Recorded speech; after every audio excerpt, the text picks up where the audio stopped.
All right, so traders, welcome to another episode. Today, we have the pleasure of hosting Hugh Kimura of Trading Heroes. Hello, Hugh. Hey, Arif. Welcome to the show. Thanks for having me. How are you? Doing pretty well. How about yourself? Great, great. So, yeah, Hugh, would love to kind of hear a bit more about yourself, your background and how you got into trading in the first place. Yeah, sure. I got interested in trading in college, and after I graduated from college, I moved to LA. I answered an ad in the LA Times, I think it was, and it was for a currency trader job. And it was just really an office that wanted to make money off the commissions. Their training was pretty minimal. It was like a week or something like that, and it was one of those deals in the early days of Forex where you had to go into the office and talk to the woman at the window. She would write up a physical ticket and she would Mhm. call in your order. But so I raised a bunch of money to trade there. But then one night I realized I didn't know what I was doing. So I would have lost my entire account had I traded the money I raised. So stopped doing that and then just continued to learn. And then from there, I started trading heroes and yeah, and the rest is history, I guess. That's amazing. So, I understand that obviously you have a bit of a background in biology. How did you sort of take that leap transitioning from biology into currency trading? I mean, that's a pretty sort of a big leap. And I guess, do you think your scientific background kind of influences your approach to trading as well? Yeah, I guess for me it wasn't that big of a leap. I guess I knew that trading was learnable. I've seen people do it, and it seemed like something that you could learn on your own. So it wasn't that big of a leap faith wise. In terms of the scientific aspect, yeah, I think the best thing I got out of biology was the scientific process and like having a hypothesis, testing the hypothesis, and getting the data. Yeah, that's how biology helped me. Which are the other sort of elements, I guess, you incorporate in trading? I mean, does meditation sort of, or is there any other sort of elements that sort of influence your trading overall?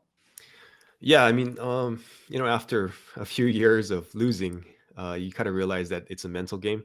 That's when I really started to get into like the mindset and the meditation and trying to improve the subconscious programming because I think a lot of us have this negative programming that we don't realize is there. So that I had to undo a lot of that, and I'm still working on it to this day. So Mm, mm. yeah. On that, I mean, what's your sort of your personal approach to coping with trading losses? I mean, we all know that losses are typically, the big, I guess, lessons that a lot of traders, especially new traders, normally sort of learn from. Is there a loss in particular that you remember? I guess in the beginning of your trading career, maybe a loss, worse loss in value, or maybe sort of account balance, or is there something that a sort of an aha moment where you said, "Oh wow, I shouldn't do this again." I've actually kind of been the opposite. I probably haven't traded enough to I haven't blown out an account before. So I was probably overly cautious if anything. So I had to learn to be a little bit more aggressive. And I think one trade that really stands out for me was in the early days I was trading futures. I traded corn, I think it was. Yeah, it was corn. And I missed out on a trade that would have tripled the account. So I think that was a sign that I needed to number one study, number two be a little bit more aggressive and stay with the trade instead of bailing out early for like a couple of ticks or whatever it was. Hmm. Right, right. So I guess in terms of your own sort of personal trading development, what are the sort of tools that you kind of incorporated in your trading to obviously become a better trader? Are there any sort of different sort of technical analysis tools that you incorporated, or sort of fundamental analysis, or maybe some automated sort of strategies that you sort of incorporated in your trading as well? Uh, it really came back to just like support and resistance for me.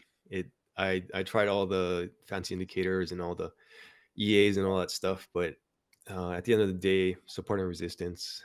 And I have a couple of like moving average strategies, but that's been the big thing for me. And actually trying to cut down on the number of tools that I use and just use the primary ones. And keeping a good trading journal is a good one, another tool. But that's about it. Yeah. Mm, mm. Obviously, they always mention that one of the biggest success factors in your performance in trading is really psychology. It Mhm. really boils down to psychology.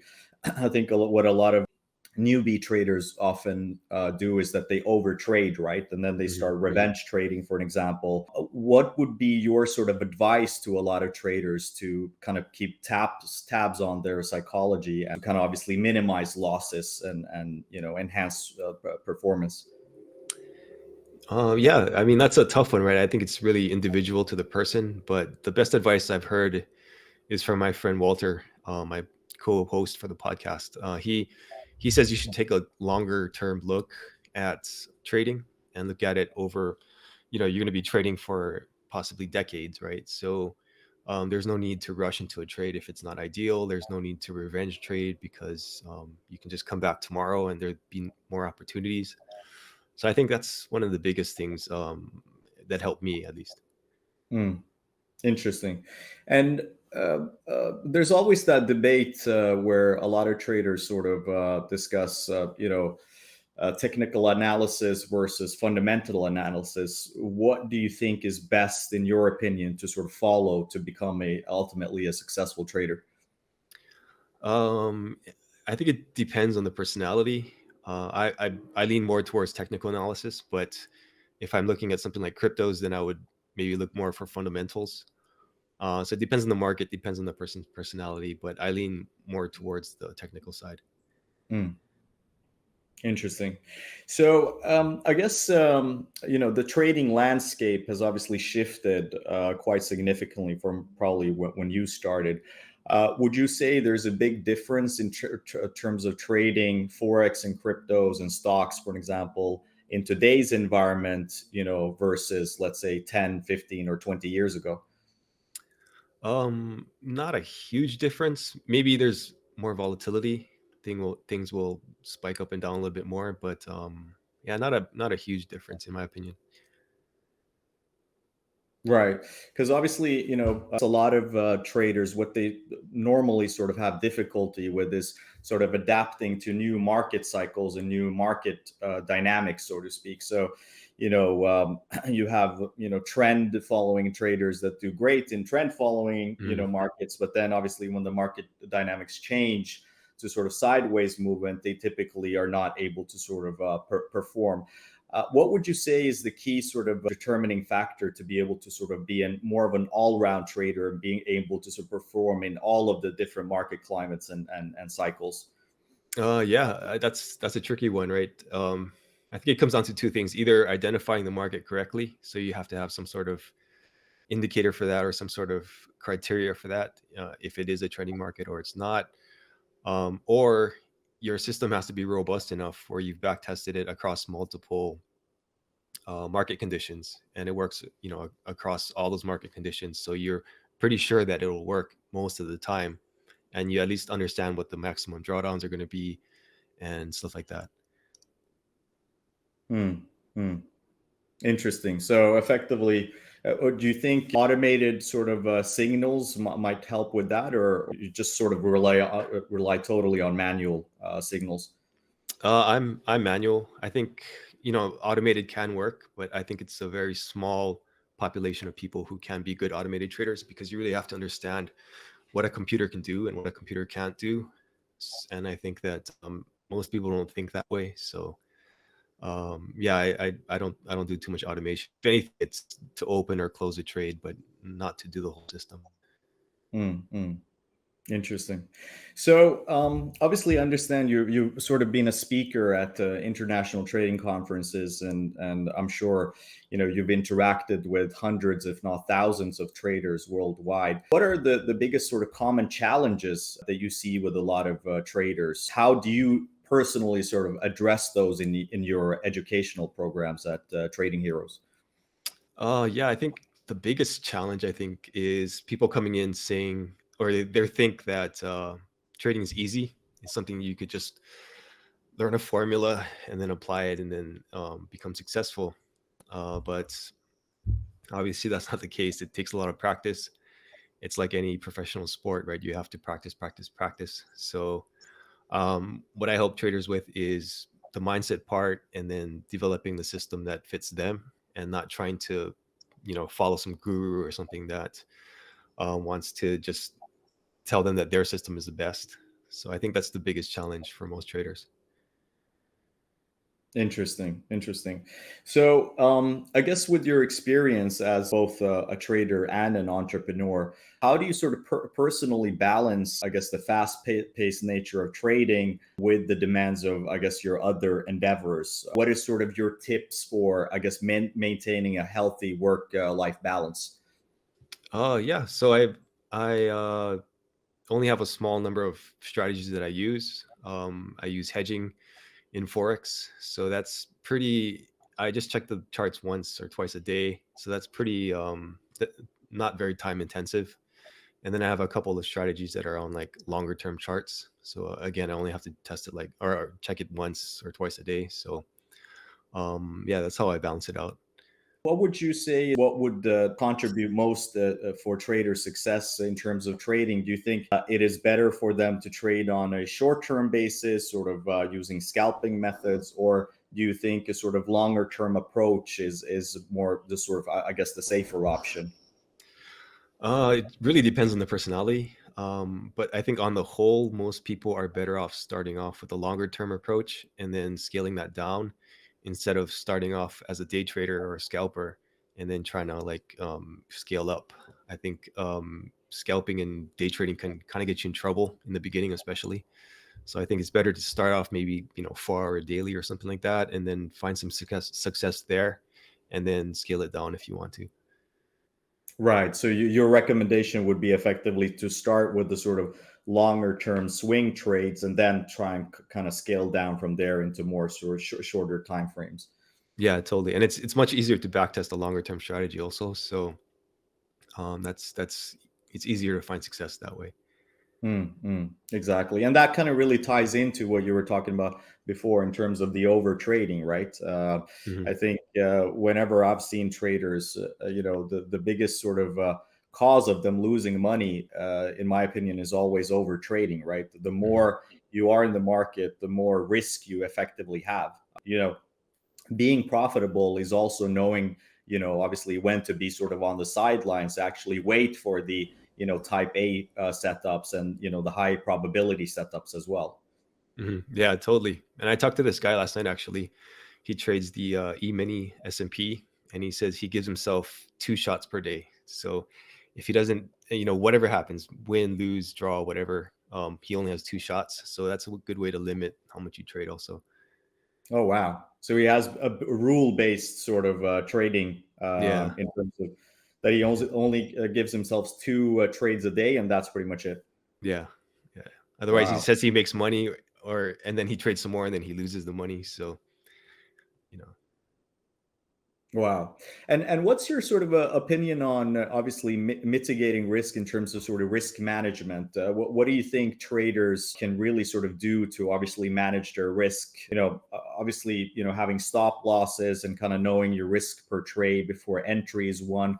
But what are the other sort of key things that, in your opinion, traders sort of should have in mind to be able to mitigate losses, but also have a sort of healthy risk management? Yeah, I think the biggest thing is understanding the system, right? You want to back test it or simulation trade it as much as possible, and then you understand over different market cycles, okay, what's my maximum drawdown? And if you hit that maximum drawdown in live trading, or you're over that, then you can say, okay, this is not working as I expected, so I have to take a step back, reevaluate, and kind of go from there. Right, right, right. Makes sense. I guess in this trading environment, obviously, we've seen interest rates rise significantly, the past year. With a lot of the currencies, obviously, interest rates have gone up significantly. What sort of pairs have sort of piqued your interest, I guess the past year, for an example? Are there any pairs in particular that you've sort of been looking at in this climate? Uh, I've been watching the USD Japanese yen mostly because of the interest rate differential.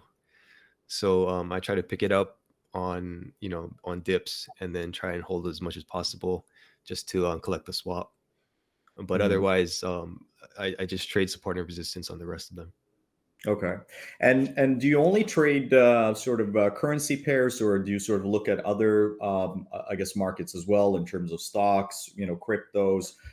Do you think that there are any sort of opportunities in those markets as well that typically can correlate to the FX markets? I don't know too much about correlation, but I think I look at cryptos, and I think Bitcoin's obviously on the rise right now, so there could be some opportunities there if Bitcoin really does take off. Generally, that money goes into the altcoins afterwards, so that could be something to look at. Something I'm watching.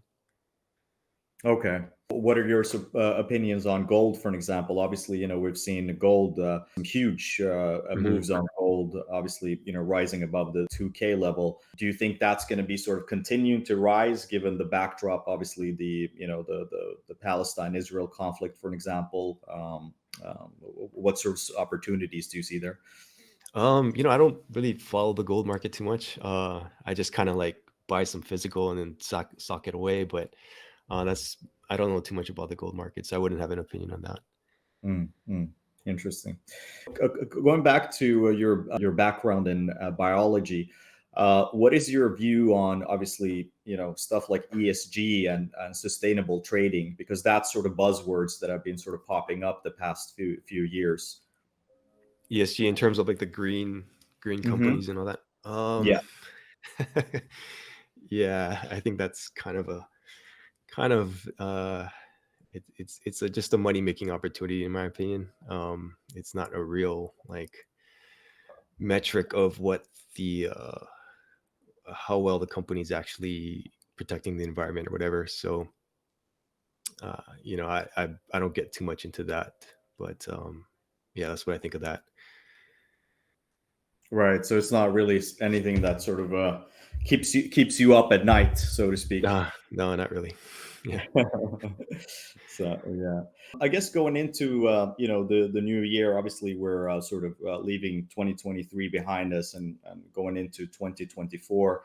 Are there any sort of particular trading setups that you're sort of looking at that might be very interesting going into the new year? Just the cryptos. That's the only thing that I think there's some opportunity there. Otherwise, it's just business as usual. Right, right. So no sort of particular trade, currency pair or anything like that you think might be interesting. Obviously, dollar yen has been quite interesting. Yeah, yeah, it's been dipping. So yeah, I got some of that, but yeah, that's about it. Amazing, amazing. Well, I think that's pretty much it. Unless you have anything more to add, Hugh. No, that's about it. Yeah.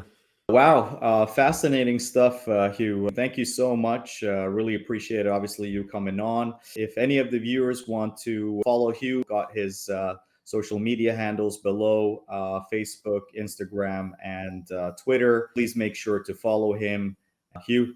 Again, thank you so much for participating and coming on.